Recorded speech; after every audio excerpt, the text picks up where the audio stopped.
Assalamu алейкум, улуу кыргыз элим. Мынакей, биз жакында боло турган чоң шайлоонун астында турабыз.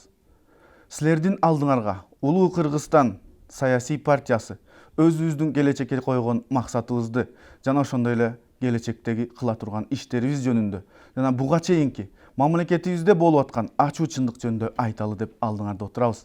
Мына 24 жылдык эгемендүүлүгүбүздө Кыргызстаныбыз эмнеге жетти? Болгону гана артты көздөй кетип баратабыз.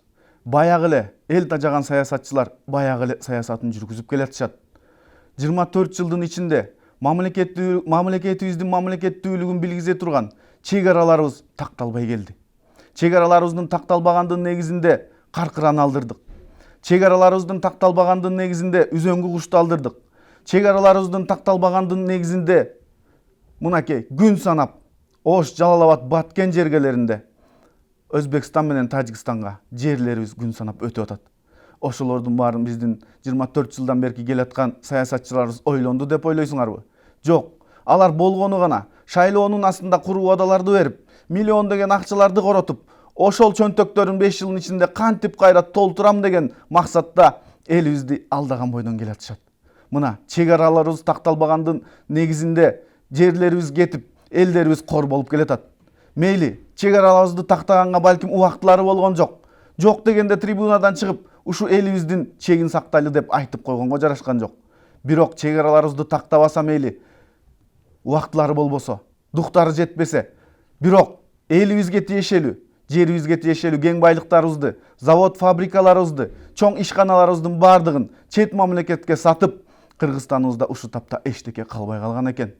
Ошол эле кум төрүбүз, ошол эле сем заводторубуз, ошол эле нефтини кайра иштетүүчү заводторубуз, ошол эле күндө сүйлөшүп аткан сотуй операторлорубуз ар бирибиздин чөнтөгүбүздөн акча сууруп кетип аткан бүт баарын башка мамлекетке сатып турбуз. Бардык чоң көзгө көрүнүктүү имараттарыбыз да кеткен экен. Болгону гана кыргызыбызда бир гана базарыбыз бар экен. Ага да мактанат экенбиз, дордой кыргыздыкы деп. Бирок ошонун ичинде акча санап чиренип отургандар кимдер? Ошол эле Кытай элдери.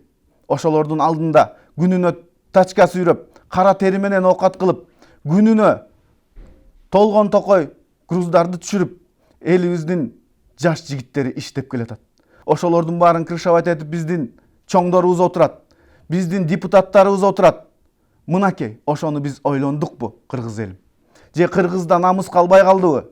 Биздин кыздарыбыз көрүнгөн жакта тебеленип жатат. Ошолор бүгүнкү күндө кыздар болсо, эртеңки күнү улуттун энелери да. Ошолор мынакей биздин элибизге, жерибизге тукумун улап кыргыздын саныбызды кошчу апалар эле го. Бирок азыркы күндө эмне болуп атат? Көрө окуаттын айынан миллиондон ашык кыргызыбыз дүйнө кезип тентип жүрөт. Мына ошолор жөнүндө биздин саясатчыларыбыз ойлондубу? Шайлоонун астында келишет, куруу убадаларды беришет. Биз жыргатат элек, биз гүлдөтөт элек дейт. Бирок 24 жылдан бери биз эмнени көрдүк? Экономикабыз артка кеткенден кетип баратат. Тышкы карызыбыз 4,5 миллиард долларга жетип калды ушул убакта. Мына ошол тышкы карызыбыз күндөн күнгө өскөндөн өсүп баратса, биз кантип эртеңки күнү элибиздин астына керип алып, тигини салып беребиз, муну салып беребиз деп куруу убадаларды беребиз. Мейли, тышкы карызыбыз өсүптүр.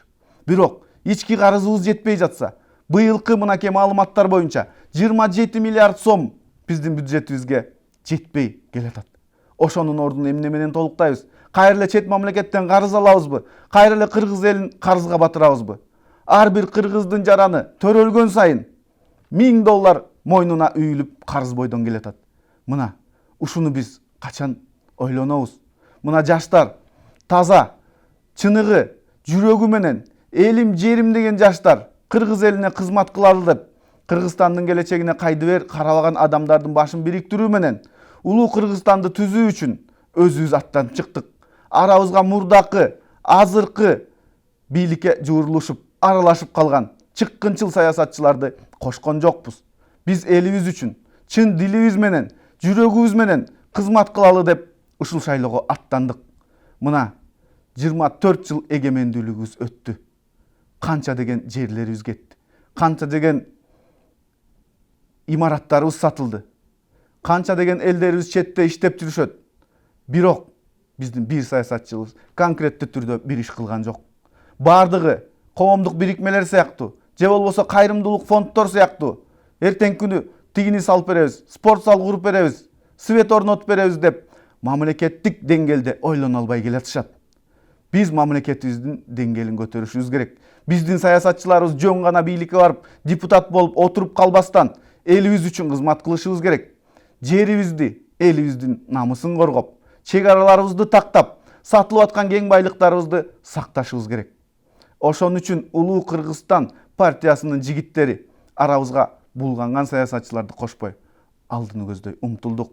Биздин программабыздын эң биринчи бөлүгүндө, кадамында тазалануу, люстрация мыйзамын киргизүү деп айтылат. Ош жерде ушул күнгө чейин кыргыз элибиздин канын ичип, ушул акыбалга алып келген саясатчыларды түбүнө жетип, ошолордун жазасын берип, күнөөсүн аныктап, жазасын берүү үчүн мыйзамды ишке ашыралы деп келатабыз. Эми мынакей, биз Улуу Кыргызстан партиясынын таза жүрөгү менен элим жерим деген балдары чогулуп элибизге кызмат кылалык деп атканда, элибиз колдоп бере турган болсо, биз жанагы жогоруда айтылган тазалануу мыйзамын киргизип, элибизге душман болуп келгендерди жазасын берет элек. Ошол учурда алакандай кыргызыбызды түндүк түштүк деп бөлүп, кыргызды экиге бөлгөн чыккынчыл саясатчыларыбызды дагы эл душманы катары айтат элек. Анткени алакандай кыргыз элин экиге бөлүп, бирөөсүң оштуксуң, бирөөсүң көлдүксүң деп айтканга биздин укугубуз жок. Бул алакандай кыргыз элин экиге бөлүү, мамлекетибизди экиге ажыратуу дегенди билгизет. Демек, ошол адамдар саясатта жүрүүгө толук укугу жок экен.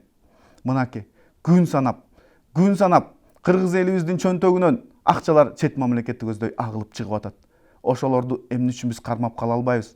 Эмне үчүн өзүбүз жерлерде ишканаларды ачып, иш менен элибизди камсыз кылып бере албайбыз? Мына биз ошону ойлондукпу? Мына тышкы карызыбыз 4 миллиардка жеткени аз келгенсип, ар бир үй бүлөнү кредитке малып коюп, биздин саясатчыларыбыз жыргап гана отурушат. Ошол кезде биз кредит деп бир маселени түшүнө турган болсок, ошо кредиттин артасынан толгон токой маселе бар экенин биздин саясатчыларыбыз ойлонуп көрдүбү? Кредит бул бир гана карыз эмес. Ал карыздын аркасынан миңдеген өмүрлөрүн кыйган биздин жарандарыбыз. Миңдеген бири-бири менен ажырашкан биздин жарандарыбыз.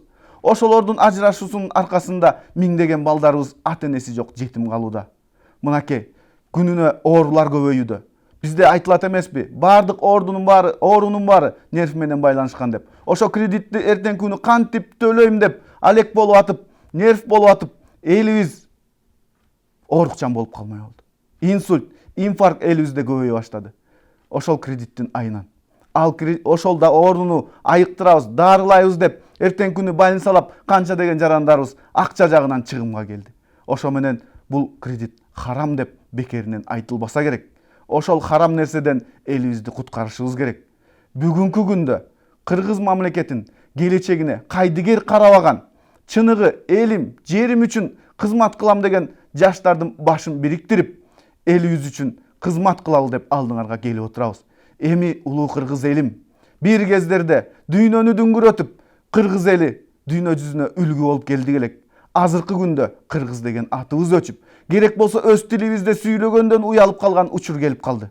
Ошон үчүн элибиз, кыргыз элим, бүгүнкү күндө шайлоо болордун астында келечекти тандоо силердин колуңарда турат. Ошол тандоодо эки нерсе силерди күтүп турат. Биринчиси, бул 24 жылдан бери кыргыз элинин канын ичип, ушул күнгө чейин жеткизген биздин айрым бир чыккынчыл саясатчыларыбыз кирип алган партиялар акча менен элибизди сатып алып, элибизди алдап, алдамчылык жол менен бийликке келаткан партиялар. Экинчи тандооңор, кыргыз эл үчүн өз күчүн, өз өмүрүн, өз убактысын арнап, элибиз үчүн иштеп беребиз деген Улуу Кыргызстандын жигиттери келатат.